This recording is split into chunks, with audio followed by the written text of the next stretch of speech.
Selamat siang, salam sejahtera bagi kita sekalian. Shalom, Om Swastiastu, Namo Buddhaya, salam kebajikan. Yang saya hormati Bapak Surta Wijaya, Ketua Umum Asosiasi Pemerintah Desa seluruh Indonesia. Yang saya hormati Gubernur Jambi Bapak Al Haris, Sarjana Sosial MH selaku tuan rumah, beserta seluruh jajaran dari pemerintah daerah Jambi yang saya hormati. Bapak Toto Haryono, Ketua Bawaslu RI yang hadir, Mayor Jenderal TNI Hilman Hadi, Pangdam 2 Sriwijaya, Irjen Pol Rusdi Hartono, Kapolda Jambi yang saya hormati, Bapak Eko Prasetyo Purnomo Putro, Dirjen Pemerintah Desa Kemendagri yang saya hormati, para wali kota, bupati, seluruh provinsi Jambi yang saya hormati dan saya banggakan. Terutama yang saya hormati, yang saya cintai dan yang saya banggakan, para kepala desa, anggota APDESI yang hadir pada hari ini di acara yang penting ini, yaitu Rakernas APDESI tahun 2023. Hadir juga anggota DPR RI dari Jambi, Bapak Sultan Adil Hendra. Saudara-saudara sekalian, tentunya marilah kita tidak henti-hentinya memanjatkan puji syukur kehadirat Allah Subhanahu wa taala, Tuhan Maha Besar, Tuhan Maha Kuasa. Kita masih diberi kesehatan, diberi nafas, dapat bertatap muka pada siang hari ini. Hari ini saya berterima kasih atas kehormatan yang besar diberikan kepada saya bisa berbicara di hadapan saudara-saudara sekalian, para kepala desa dari seluruh Indonesia. Kepala desa adalah pemimpin terdekat dengan rakyat Indonesia. Berarti kalau saya bicara hari ini, bisa dikatakan saya bicara kepada seluruh rakyat Indonesia. Saudara-saudara sekalian, saya menerima undangan baru beberapa hari yang lalu, dan bersamaan pagi tadi ada upacara pelantikan perwira remaja dari polisi, dari kepolisian dan dari TNI, dilantik Presiden. Saya tadi hadir, begitu selesai langsung berangkat. Karena cuaca agak buruk, ya agak putar-putar sebentar, tapi akhirnya saya tiba di sini dan saya terima kasih saudara-saudara dengan sabar memberi waktu kepada saya. Saudara-saudara, saya diminta berbicara sedikit dengan tema membangun desa, menjaga bangsa. Saudara-saudara sekalian, APDESI bagi saya adalah kawan seperjuangan yang lama.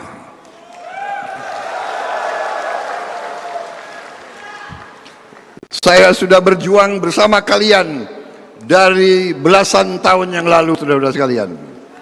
Ya. Kita, kalau saudara ingat, dari sejak tahun 2009-2010 terus kita perjuangkan dana desa.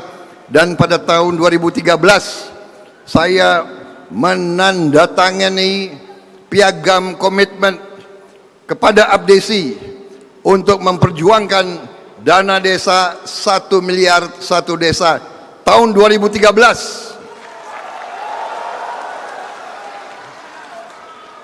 Dan demikian, nanti contohnya ada piagam bisa kita tinggalkan di sini. Ya, di garis merah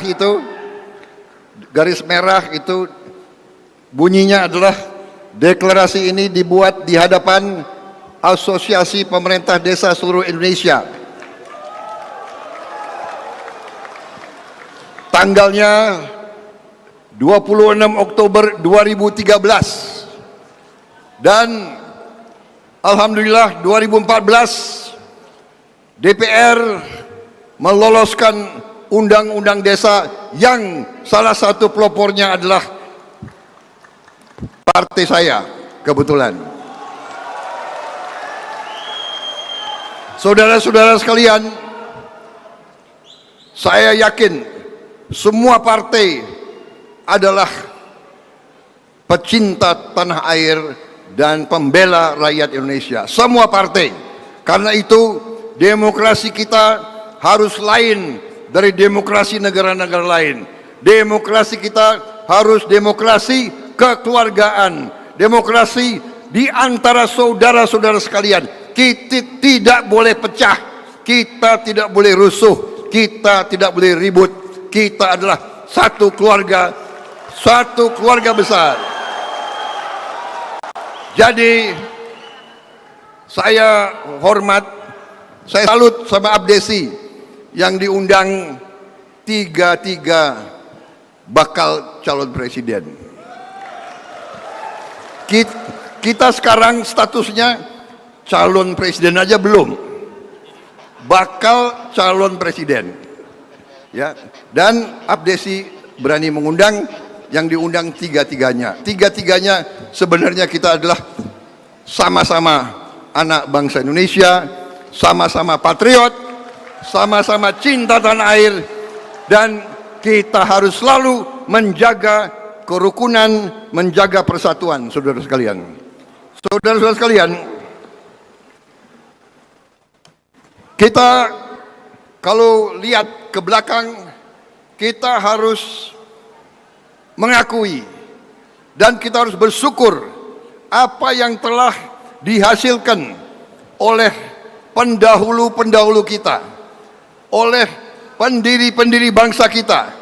Saudara-saudara sekalian, bangsa Indonesia sekarang kita sudah adalah negara dengan ekonomi ke-16 di dunia.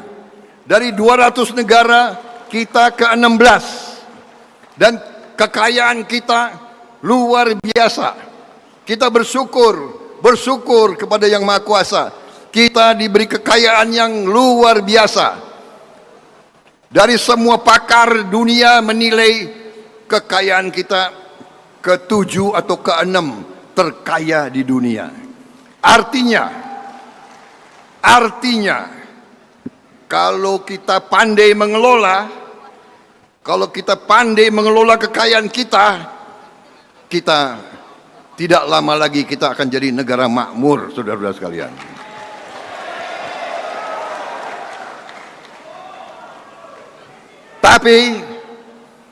Tapi semua pakar dunia, semua ahli strategi, geopolitik, geoekonomi dunia mengatakan Indonesia pasti dalam waktu tidak lama lagi bangkit jadi negara hebat, negara makmur, dengan syarat. Nah, syarat, dan ini bukan syarat karangan Prabowo, bukan. Saya ada kajian-kajiannya, saya pegang. Syaratnya sebetulnya sangat sederhana. Syaratnya adalah kata-kata mereka ini. Kata-kata mereka bukan kata. Syaratnya adalah kalau elit pemimpin-pemimpin Indonesia bisa rukun dan kerjasama, Indonesia bisa bangkrut.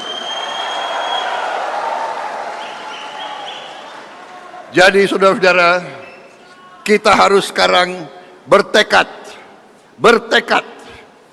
kita bersama-sama, semua unsur, semua komponen, semua elemen, ya ulama, ya pengusaha, ya guru, ya profesor, ya jenderal, ya kepolisian, jaksa, semua kita harus bertekad menjaga kerukunan bangsa, menjaga kesejukan, menjaga perdamaian, dan terutama kita harus bertekad kerjasama dengan semua. Siapapun harus kita ajak kerjasama. Jangan cari perbedaan, jangan cari pertengkaran. Saudara-saudara, ini sederhana tapi sulit untuk kita laksanakan karena kita manusia biasa. Dan sejarah ratusan tahun bangsa kita selalu berhasil diadu domba oleh negara-negara asing.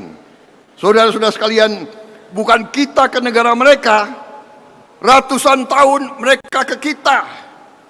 Ya Perancis, ya Spanyol, ya Portugis, ya Belanda, ya Inggris, ya Mongol, ya Jepang.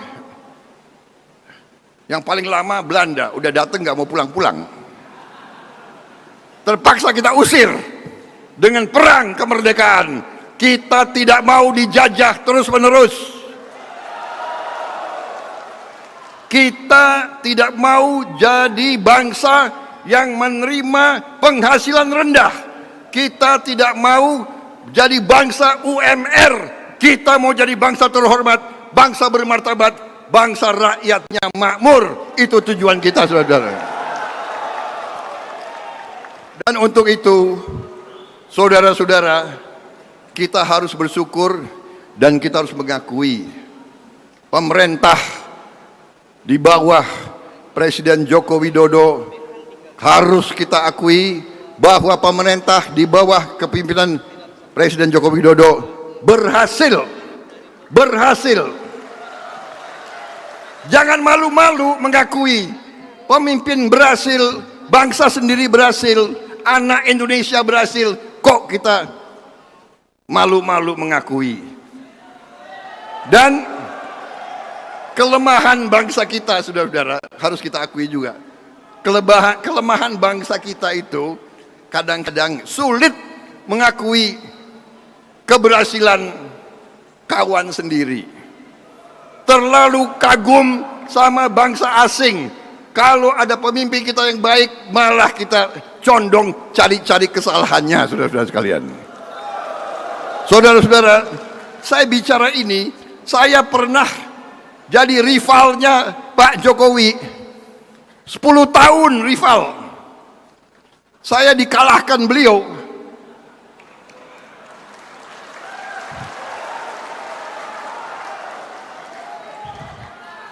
Kalian kira enak dikalahkan?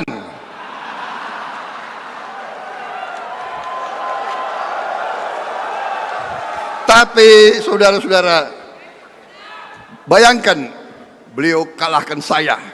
Tapi beliau punya jiwa besar, punya kenegarawanan yang tidak terduga-duga. Bangsa lain pun tidak menduga-duga. Beliau langsung ngajak saya bergabung. Saudara-saudara, waktu saya memutuskan bergabung, untung saya ini orang yang suka baca sejarah. Saya ingat sejarah Amerika. Abraham Lincoln, begitu dia menang, lawannya langsung diajak. Winston Churchill, begitu situasi krisis, lawannya diajak. Mahathir Muhammad dan seterusnya, Hideyoshi dan seterusnya. Jadi waktu beliau mengajak, saya ingat itu. Ya, benar, tidak apa-apa, saya kalah. Tapi saya diajak berbakti kepada negara, saya nyatakan siap. Saya siap berbakti kepada negara dan bangsa. Bagi seorang yang cinta tanah air, jabatan tidak penting. Kita tidak boleh madatan minta jabatan. Seorang pendekar, seorang kesatria tidak boleh minta jabatan. Tapi kalau diajak berbakti, kita harus siap berbakti. Jangankan jadi menteri pertahanan, jangankan jadi menteri pertahanan, kalau negara perlu, saya siap jadi prajurit di garis paling depan. Saya siap mati untuk negara. Dari usia muda tanpa apa-apa, tanpa pangkat, saya pun siap. Apalagi sekarang, saudara-saudara sekalian. Jadi kita harus bersyukur pemerintah kita di luar dugaan banyak negara berhasil mengatasi krisis-krisis yang membahayakan. Krisis paling utama COVID-19. Krisis yang sangat dahsyat, sangat mengerikan, yang menghentikan kehidupan dunia. Indonesia paling cepat, salah satu yang paling cepat pulih di luar dugaan bangsa-bangsa lain. Di hari-hari pertama, banyak negara termasuk WHO menilai Indonesia akan kolaps. Pernah keluar di CNN, the Indonesian health system on the verge of collapse. Mereka selalu anggap remeh kita. Mereka selalu anggap Indonesia nggak bisa apa-apa. Kita buktikan Indonesia bisa mengatasi krisis. Dan Indonesia sekarang negara yang ekonomi pertumbuhannya salah satu terbaik. Saudara-saudara, inflasi kita terkendali, pertumbuhan di atas 5%. Berapa negara bisa seperti kita? Mungkin tidak lebih dari 10-20 negara. Saudara-saudara sekalian, apakah masih banyak kekurangan? Masih banyak kekurangan. Masih banyak hambatan, masih banyak hambatan. Masih banyak pekerjaan rumah, masih banyak pekerjaan rumah.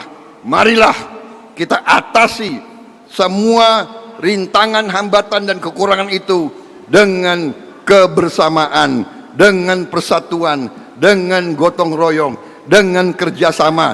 Jangan mau kita terus-menerus diadu domba. Jangan.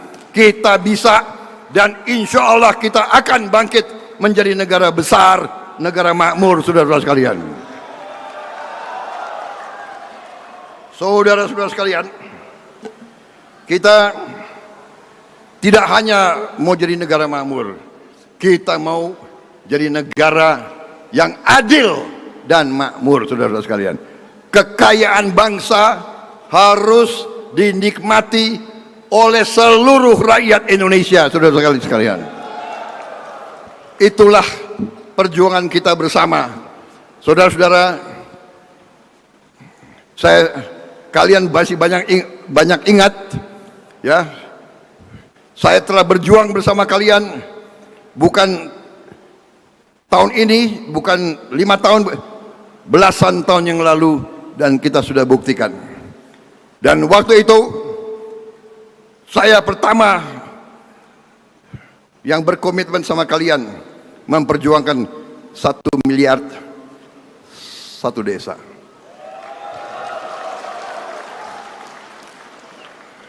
Dan waktu itu kita mintanya langsung ke desa. Jangan terlalu banyak mampir-mampir. Di Indonesia kalau terlalu banyak mampir-mampir, bocornya lumayan juga itu. Benar nggak?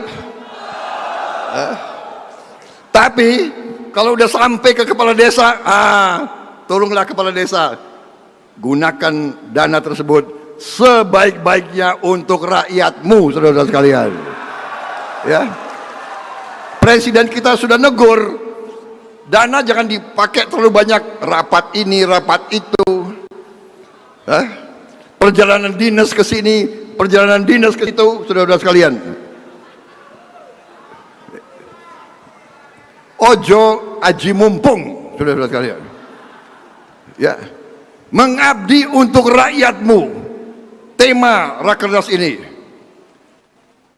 membangun desa berarti membangun bangsa. Saudara-saudara sekalian,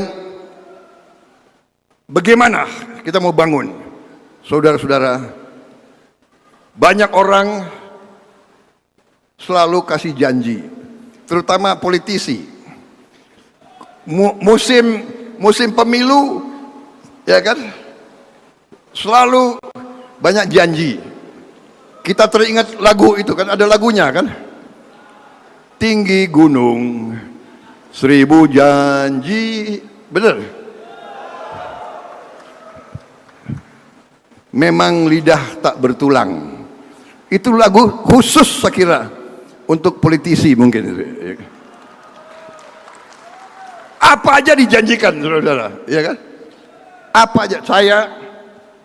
Saya tidak mau terlalu banyak janji, tapi kita buktikan. Dan pemerintah yang dipimpin Pak Jokowi, kenapa saya gabung? Karena saya yakin di hatinya beliau patriot dan beliau merah putih. Saya gabung. Begitu saya di kabinet, saya saksi. Beliau pemikirannya selalu rakyat kecil. Itu pemikiran beliau, saudara-saudara sekalian. Karena itu saya tidak malu-malu. Saya ini mantan prajurit. Kalau A ya A, B ya B, merah-merah, putih-putih, saudara-saudara sekalian. Jangan pagi tahu, sore tempe, ya kan? Hah? Iya kan? Ini orang Indonesia ini, ya kan? 2 tambah 2 4. Tapi kalau dalam politik kita kadang-kadang 2 tambah 2 ya mungkin 4 Pak, mungkin saudara ngertilah, ya kan? Saudara-saudara,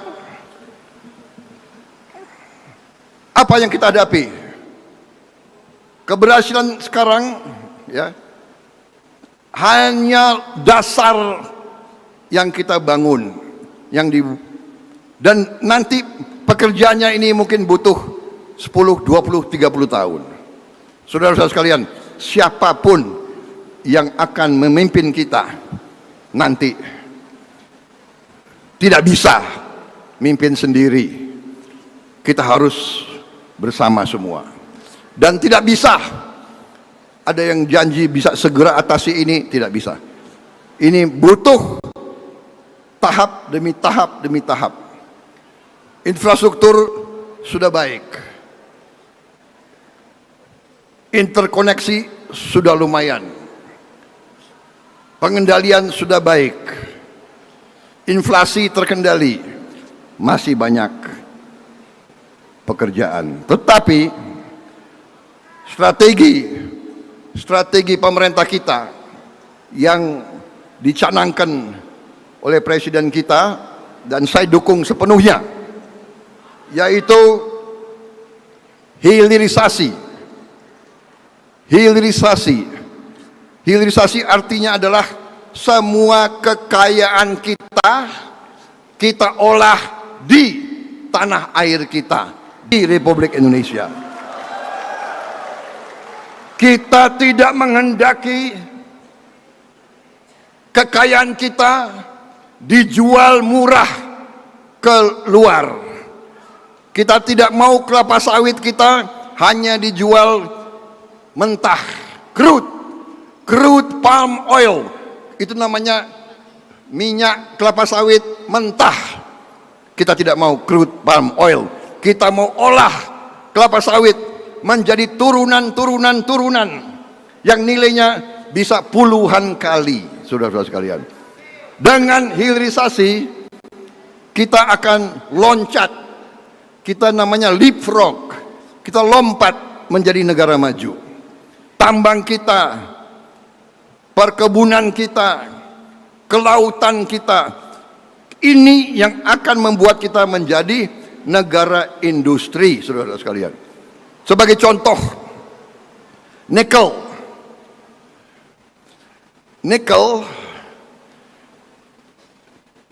berapa tahun yang lalu, tahun 21, penghasilan kita hanya 1 miliar dolar, 15 triliun.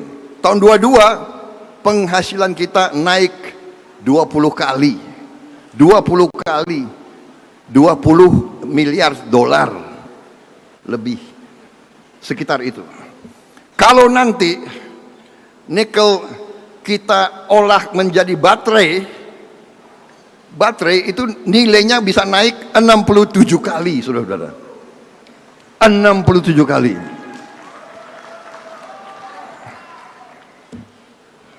Karena itu Presiden menghentikan ekspor nikel. Harus diolah di Indonesia. Begitu beliau hentikan, ribut. Negara-negara maju ribut. Indonesia diancam. Gila. Kekayaan kita, harta kita mau olah nggak boleh. Harus jual murah ke mereka, gitu. Saudara-saudara, kita tidak boleh gentar, tidak boleh takut. Kalian takut nggak diancam oleh negara asing? Saudara-saudara, kita negara besar. Jumlah penduduk kita 300 juta hampir. Di ASEAN kita terbesar. Bersama ASEAN kita 600 juta. Kalau mereka mau embargo kita, udah kita jualan aja di antara kita. Kita juga nggak akan mati, saudara-saudara sekalian. Lebih baik kita terhormat mengolah barang kita sendiri daripada kita jual gelondongan dan kita harus import barang jadi dari luar. Contoh boksit. Boksit bahan untuk aluminium. Sekarang selama ini kita jual dalam bentuk batu. Sekarang kita hentikan, boksit harus diolah. Aluminium bahan pesawat terbang, bahan televisi, bahan motor, bahan mobil, bahan komputer, bahan AC. Saudara-saudara, kita akan bikin semua barang-barang itu di Indonesia. Pabriknya di Indonesia. Anak-anak kalian akan harus kerja dengan upah yang baik, bukan upah minimum lagi. Kita mau menjadi negara yang maju, negara yang penghasilannya lumayan untuk rakyat kita. Kita harus menghilangkan kemiskinan dari bumi Indonesia. Itu tujuan perjuangan kita, saudara-saudara sekalian. Saudara-saudara sekalian, belum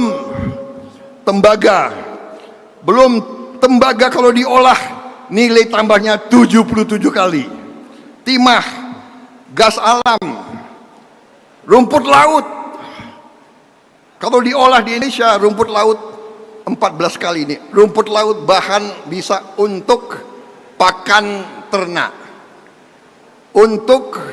Kita bisa bikin plastik dari rumput laut. Kita bisa bikin pupuk dari rumput laut. Ikan.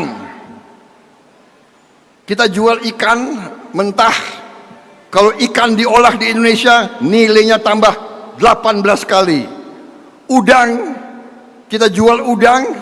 Kalau kita olah di Indonesia menjadi bubuk udang, menjadi 2 kuasa negara kita luar biasa. Sawit, kelapa, negara kita kelapa, rayuan pulau kelapa. Kelapa kalau diolah di Indonesia nilainya 18 kali. Ternyata minyak kelapa di luar negeri sekarang dianggap the miracle herb, the miracle fruit. Itu dianggap sekarang melawan banyak penyakit. Saudara-saudara, karet diolah menjadi bahan-bahan konstruksi bangunan dan sebagainya, naiknya 15 kali nilainya. Saudara-saudara sekalian, begitu banyak komoditas lain,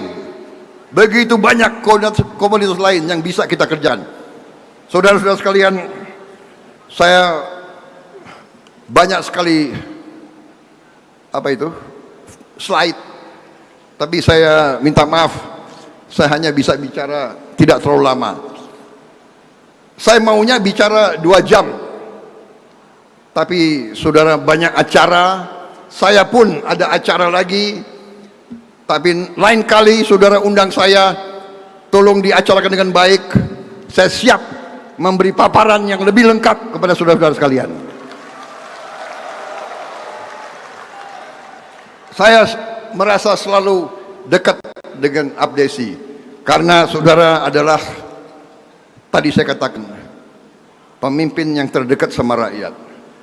Karena itu saya percaya saudara lebih mengenal rakyat kita, lebih merasakan kesulitan-kesulitannya. Saudara-saudara sekalian, begitu banyak rencana dan kemauan kita dan kemampuan kita, saudara-saudara sekalian. Kemampuan kita. Saudara-saudara sekalian,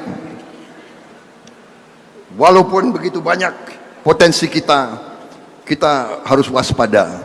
Tahun-tahun akan datang, tahun-tahun penuh kesulitan, penuh tantangan. Satu, kita siap hadapi cuaca yang tidak terlalu enak. El Nino akan datang kepada kita. El Nino artinya kekeringan. Kemudian suhu, dengan perubahan iklim, suhu naik di mana-mana, di Eropa, di mana-mana kebakaran hutan luar biasa. Kita harus waspada. Masalah air jadi masalah prioritas. Kita sedang menyusun sekarang kajian, eksperimen-eksperimen teknologi untuk mendapatkan air dengan harga yang tidak terlalu mahal, dengan teknik-teknik mencari air. Saudara-saudara sekalian, para kepala desa, saya kira yang paling tahu, ternyata ada sumber air bersih yang banyak sekarang ini terbuang-buang. Ada sungai-sungai di bawah tanah yang keluarnya di lepas pantai, kadang-kadang 10 meter, 20 meter, 100 meter, paling jauh 1 atau 2 kilo lepas pantai. Para kepala desa bisa menanyakan orang-orang tua di desa, apalagi di pantai. Para nelayan tahu di mana air bersih keluar. Air bersih ini terbuang. Kalau kita bisa tutup, dan kita sudah coba, Universitas Pertahanan yang di bawah saya, kita sudah kembangkan di Lombok. Kita menemukan 3 air keluar di laut. Ini kita tutup, kita bikin pipa, bawa ke darat. Ini potensi. Kita kembangkan lagi teknik-teknik menghasilkan air bersih. Selain krisis air, kita waspada krisis pangan.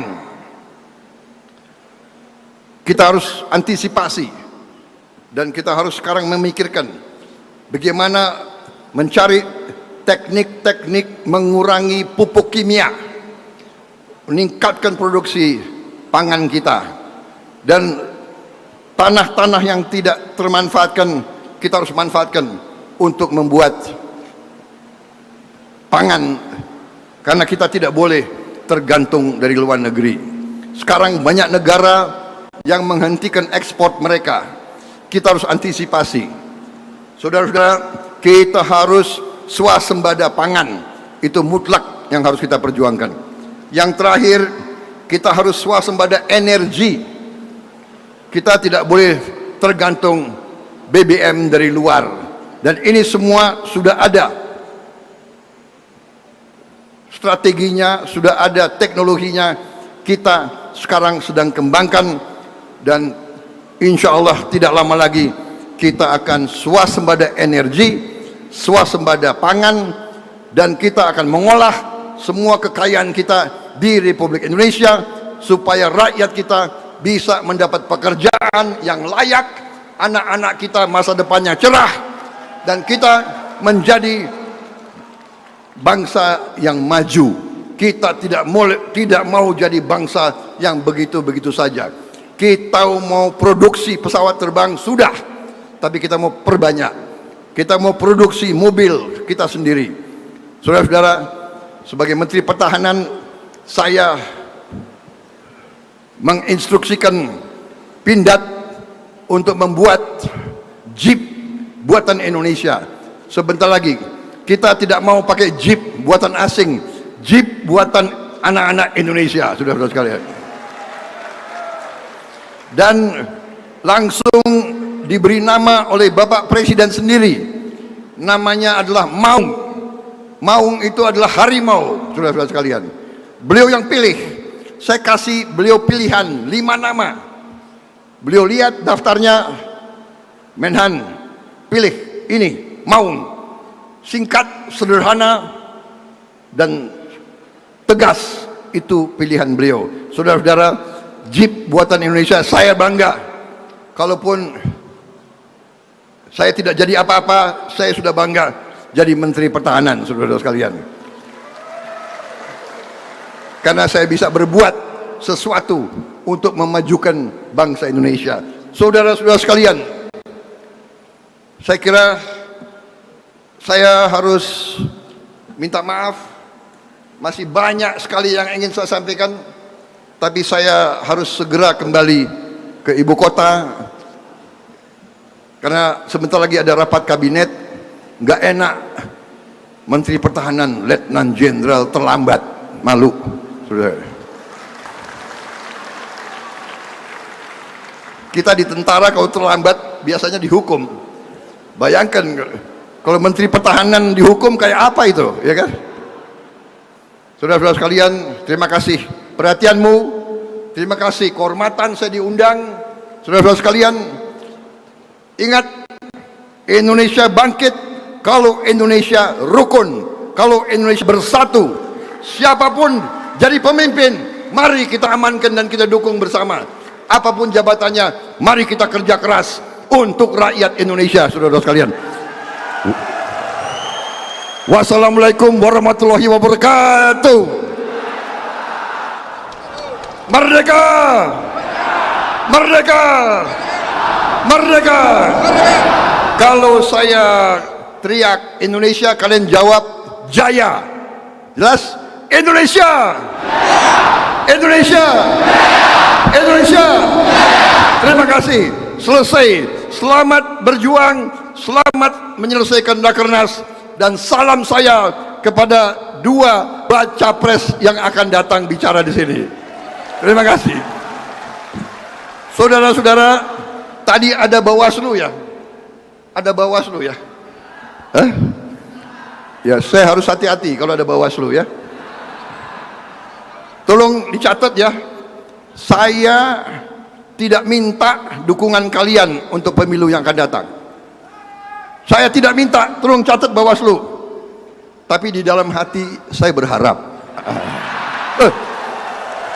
Loh, boleh berharap dalam hati. Dalam hati berharap, masa dilarang? Tolong ya Bawaslu ya. Ini harapan, bukan permintaan. Selamat berjuang, sampai berjumpa kembali. Selesai. Sebentar, yel-yelnya gimana tadi?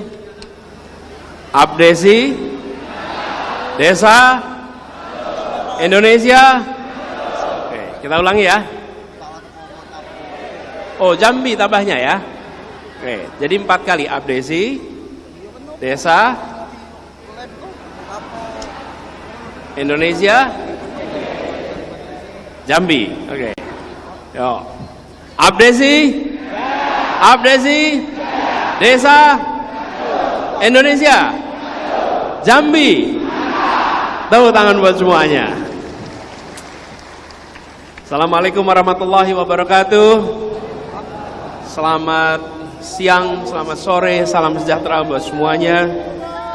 Pak Ketua Umum yang saya hormati, Pak Sekjen, Pak Ketua Abdesi Jambi, juga Ketua MPO Abdesi yang tadi barusan saja memberikan pengantar yang luar biasa, para Ketua DPC Abdesi, para Bupati, Wali Kota se-Provinsi Jambi yang ikut hadir bersama di sini, para anggota DPR, DPRD, Dapil Jambi dan seluruh hadirin sekalian. Saya bersyukur sekali bahwa sore hari ini bisa berjumpa dengan pribadi-pribadi penjaga penggerak desa-desa di seluruh Indonesia. Inilah garda terdepan kita. Inilah pribadi-pribadi yang tadi disebutkan, jam 2 malam diketuk, urusannya semua urusan ada, betul? Ya, saya pun merasakan, Mbak, ketika dulu tugas di kementerian, tugasnya berurusan dengan kertas. Kalau bertugas di masyarakat, berurusannya dengan orang, dengan manusia, dengan urusan yang nyata. Dan saya membayangkan Bapak Ibu sekalian yang paling dekat, karena itu kalau menjadi pemimpin yang paling dekat dengan masyarakat, itu paling banyak ditonton. Kalau baik langsung kelihatan, kalau bermasalah langsung kelihatan, dan kalau diakui pemimpin, maka dia betul-betul pemimpin di desa itu. Betul sekalian? Betul, karena kelihatan. Kalau yang lain bisa berjarak. Kalau berjarak bisa pakai perusahaan pencitraan. Kalau kepala desa bisa nggak pakai perusahaan pencitraan? Nah bisa. Faktanya adalah citranya. Bila citranya pemimpin, maka faktanya dia pasti pemimpin. Pasti. Bila citranya jujur, maka dia faktanya jujur. Karena jarak antara pemimpin dengan rakyat itu pendek sekali. Tidak sempat itu dibuat segala macam citra-citra. Jadi yang Bapak Ibu sekalian berkumpul di sini, saya sampaikan terima kasih telah menjadi yang terdepan. Terima kasih telah menjadi yang menjaga. Dan saya ingin sampaikan juga kepada teman-teman pengurus Abdesi, terima kasih kesempatan untuk bersilaturahmi. Kami ketika dapat undangan dari Abdesi, saya katakan kalau Abdesi mengundang, sesungguhnya bukan undangan, itu adalah perintah hadir. Perintah hadir. Harus dilaksanakan, udah perintah hadir. Jadi saya merasa penting sekali untuk satu, sampaikan terima kasih. Terima kasih karena ibu bapak telah bekerja dalam senyap. Ibu bapak bekerja di tempat yang tak terlihat, tapi ibu bapak yang menjaga agar suasana Republik ini tetap tertib, suasana Republik ini tetap baik, suasana Republik ini tetap teduh. Dan Republik ini dijaga oleh pribadi-pribadi yang tak terlihat. Yang terlihat tentu saja baik juga, tapi yang tidak terlihat seringkali justru yang kita lewatkan. Karena itu saya merasa penting. Pertama saya ingin sampaikan terima kasih. Kemudian kami selama ini berinteraksi, mendengar, melihat bagaimana Bapak Ibu dan masyarakat desa menjadi penopang bagi kehidupan berbangsa. Jadi Bapak Ibu sekalian saya hormati, kalau boleh ini saya berbagi sedikit. Kita punya harapan bahwa desa-desa ke depan, desa kita bukan sekedar sebagai kawasan yang berada di luar kota, tapi kita ingin desa ke depan menjadi pusat pelestarian dan pengembangan budaya. Ini adalah kekuatan desa kita. Dan saya katakan di sini dua, pelestarian dan pengembangan. Mengapa harus dua? Kalau pelestarian menjaga yang lalu, kalau pengembangan membuat yang baru. Jangan sampai budaya kita dianggap sebagai masa lalu dan tidak ada pengembangannya. Dilestarikan dan dikembangkan tempatnya mana? Desa harus bisa menjadi tempat pelestarian dan pengembangan kebudayaan. Lalu kita tahu bahwa desa juga tempat sumber potensi alam dan lingkungan. Ini desa kita. Betapa kekayaan alam yang luar biasa, dan ketika kita bicara tentang kerusakan lingkungan hidup, kerusakan itu dimulai di kota atau di desa, Bapak Ibu? Kok enggak? Kerusakan. Kalau kerusakan lingkungan di mana? Di kota. Yang banyak polusinya di kota atau di desa? Kota. Justru desa menjadi pertahanan lingkungan. Karena itu kita ke depan harus membuat desa-desa kita terus menjadi paru-paru Indonesia. Menjadi tempat hadirnya air-air yang bersih, udara-udara yang bersih. Di mana desa kita? Lalu lumbung pangan nasional. Kita tahu ini lumbung pangan nasional. Tidak usah dijelaskan, semua paham. Dan di desa pula kita menemukan bibit-bibit kepemimpinan. Semua ini Bapak sekalian yang ada di Republik ini kalau ditanya dulu di mana, minimal kakeknya dari desa. Minimal kakeknya dari desa. Betul tidak? Nah, tapi juga di desa kita punya banyak masalah Bapak Ibu. Kalau kita lihat nih, prosentase kemiskinan secara nasional, prosentase penduduk miskin ada 9%. 12% di desa, 7% di perkotaan. Ini tidak boleh diteruskan.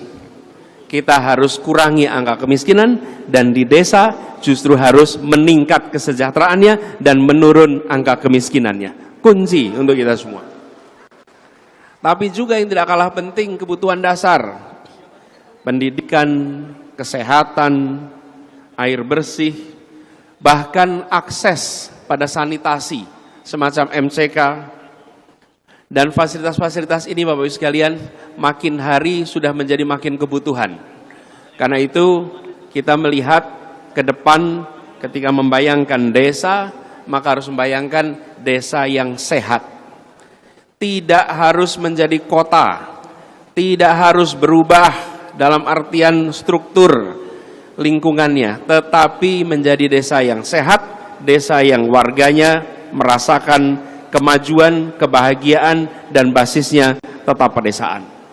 Tapi sebelum ke sana Bapak Ibu, teman-teman apresiasi yang saya hormati, saya ingin kasih gambaran sedikit perjalanan Indonesia. Bulan depan kita masuk ulang tahun Republik yang keberapa? 78. Kita 78 tahun sebagai Republik. Coba kita lihat potret desa kota 78 tahun. Ada gambarnya. Nah ini dia. Bapak Ibu, saat kita merdeka, penduduk Indonesia yang di perkotaan hanya 15%. 85% penduduk kita ada di desa.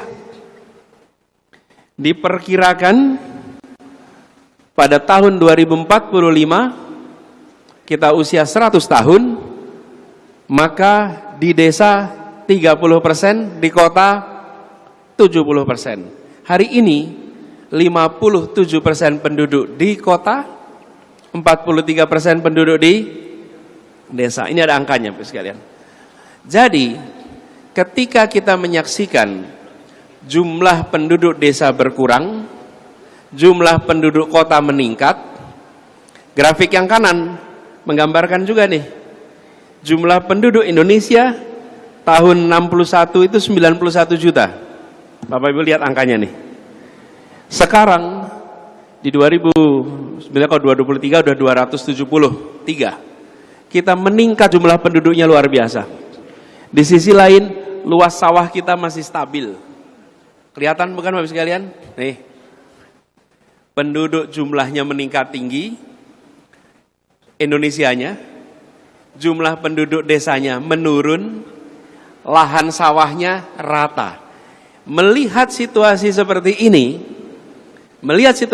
ini, kita tidak bisa mendiamkan desa berjuang sendirian, karena kita negara harus melakukan intervensi menyelamatkan agar desa tumbuh berkembang, bertahan, dan bisa menjadi penopang. Bapak Ibu bayangkan, kalau penduduk kotanya meningkat, penduduk desa menurun, jumlah sawah menurun, ya menurun nih. Ketahanan pangan kita menjadi tantangan, dan lalu desa dibiarkan sendirian. Apalagi ini para pimpinan, para kepala desa, pimpinan pemerintahan desa tidak diberikan kekuatan, maka nantinya gambar nasional kita akan menunjukkan ketergantungan pada luar. Kenapa? Karena pasokan dari dalam, kekuatan dari desa tidak ditingkatkan.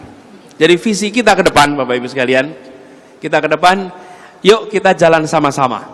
Mari kita kembalikan desa menjadi kekuatan utama bangsa ini. Desa menjadi pilar penting dalam pembangunan ke depan. Saya melihat Bapak Ibu sekalian, kalau kita panjang ke depan, bahwa kita tidak boleh membiarkan para petani, para nelayan, kemudian mereka yang bekerja di perkebunan jalan sendirian. Saya ingin coba langsung ke slide ke-7. Saya ingin menunjukkan kepada semua sekalian bahwa yang perlu kita tinggikan itu bukan saja target domestik. Kita harus lihat Indonesia dalam konteks Asia. Kalau kita ingin membuat desa kita maju, jangan hanya berbicara desa dan kota di Indonesia. Bagaimana desa dimajukan supaya Indonesia bisa menjadi lumbung pangan Asia. Sehingga kekuatan desa itu tumbuhnya lebih besar. Kalau kita hanya dorong di tingkat nasional, Bapak Ibu sekalian, nanti target kita itu rendah, tinggikan.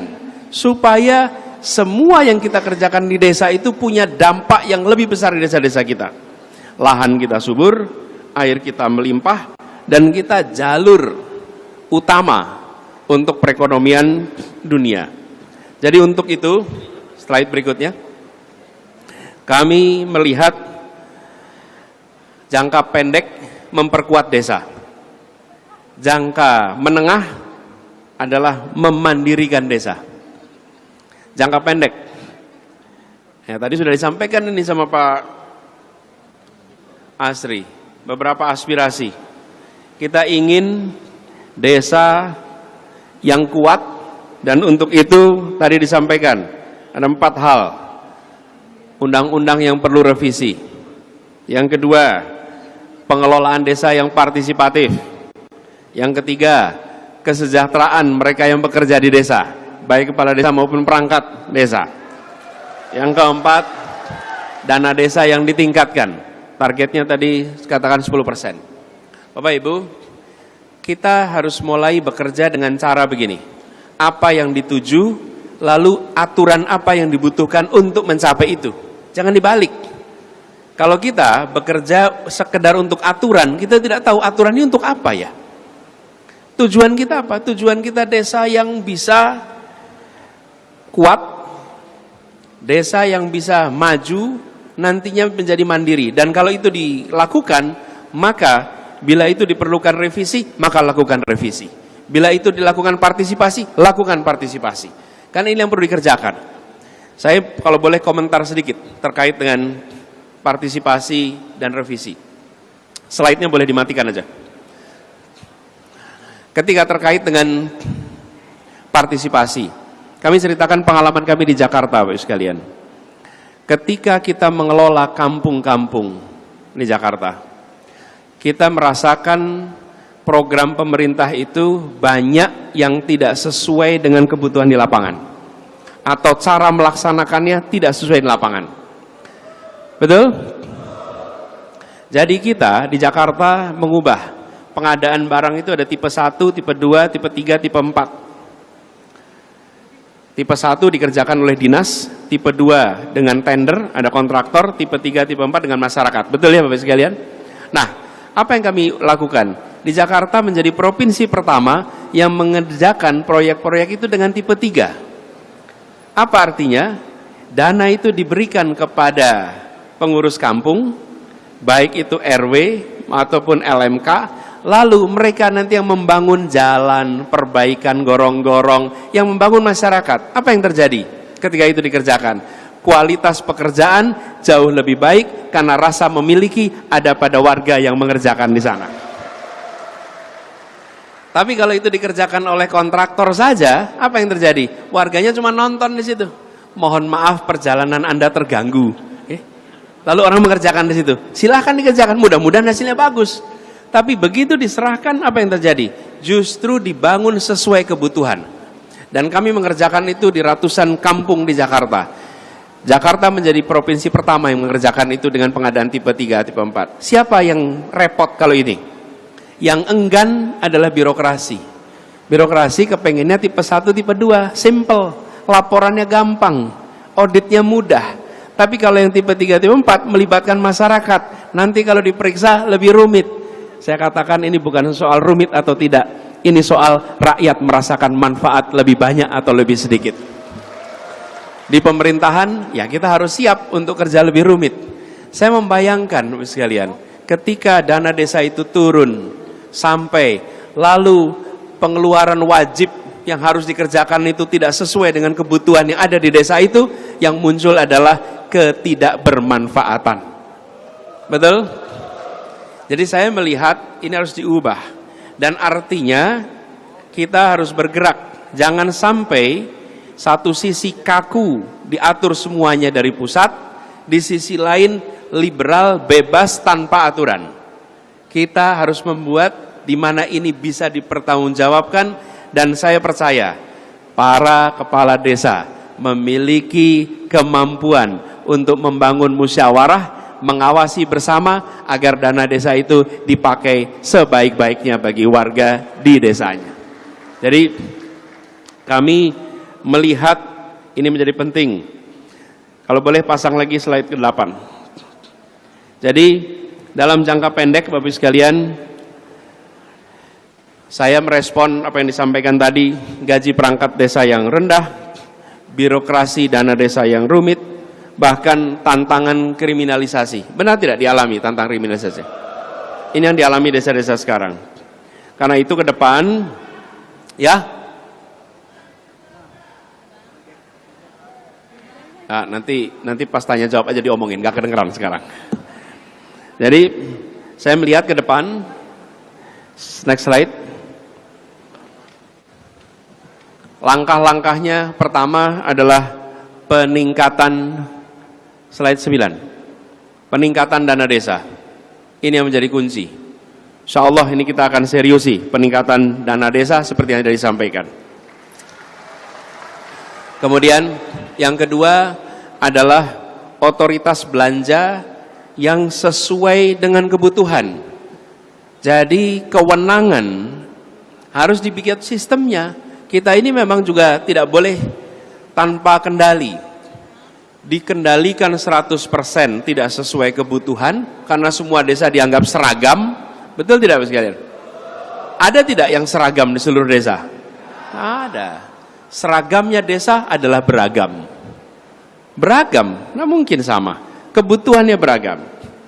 Dibuat sesuai kebutuhan, dibuat sistemnya sehingga satu sisi otoritas didelegasikan, pengeluaran disesuaikan, sisi lain tata kelola pemerintahan dijalankan dengan baik dan benar.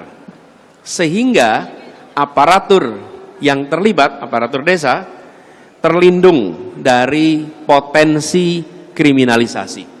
Yang saya rasa hari ini menjadi salah satu masalah yang besar di desa-desa di seluruh Indonesia. Kemudian yang tidak kalah penting Bapak sekalian adalah pendampingan yang profesional.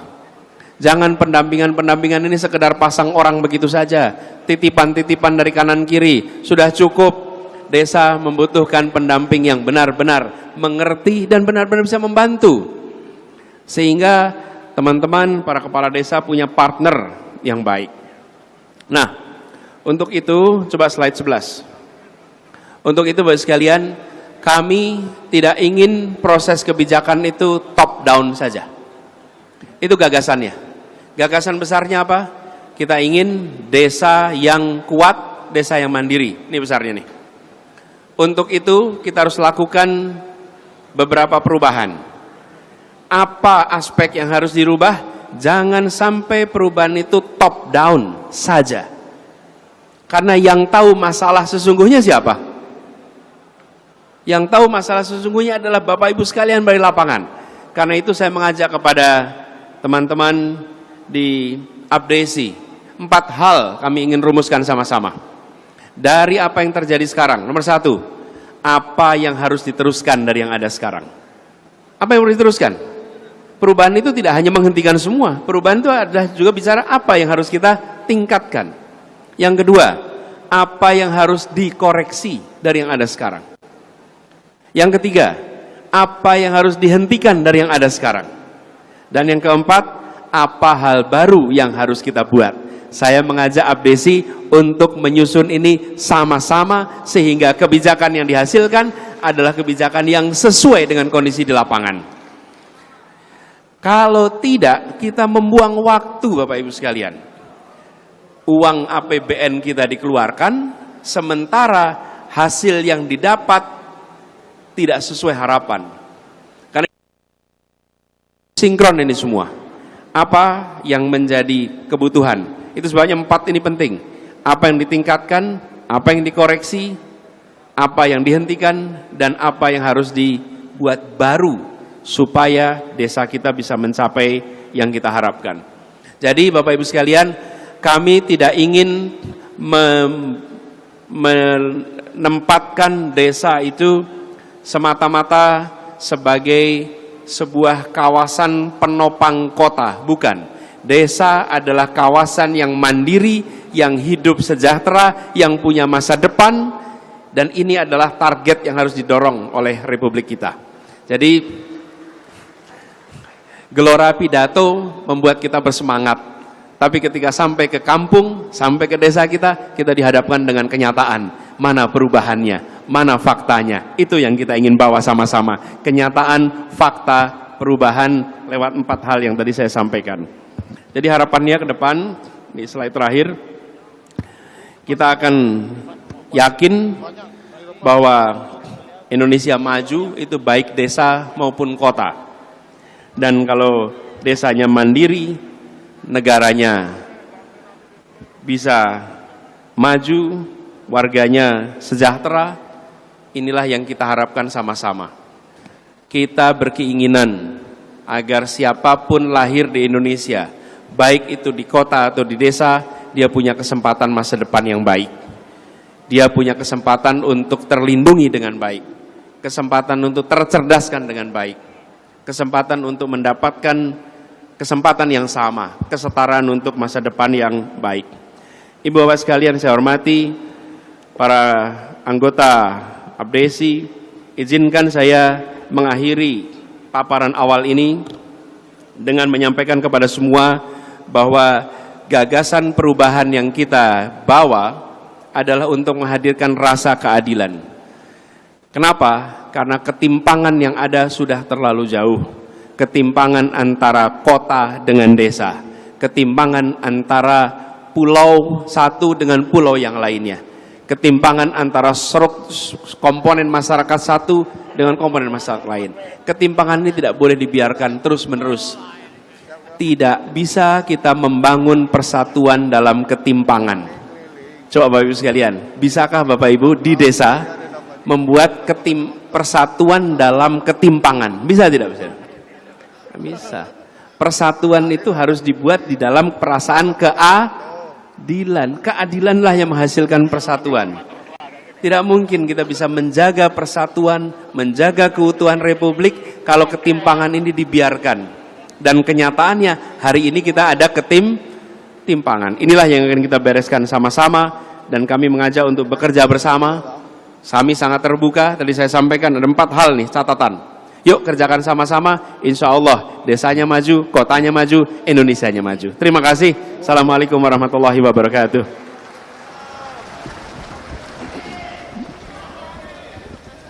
Nah, tadi ditanya, Pak Anies bersedia dialog tidak? Bersedia, tentu. Justru inilah kesempatan kita mendengar. Saya datang ke sini bukan cuma mau ceramah, saya datang ke sini ingin dengar apa yang menjadi aspirasi dari masyarakat di sini. Iya. Kalau cuma ceramah kita bikin rekaman saja dari sana, betul tidak? Yang tidak bisa tergantikan adalah telinga kita mendengar apa yang menjadi aspirasi dari Bapak Ibu sekalian. Oke, saya mau dengarkan. Pak Asri, silakan Pak Asri. Oke.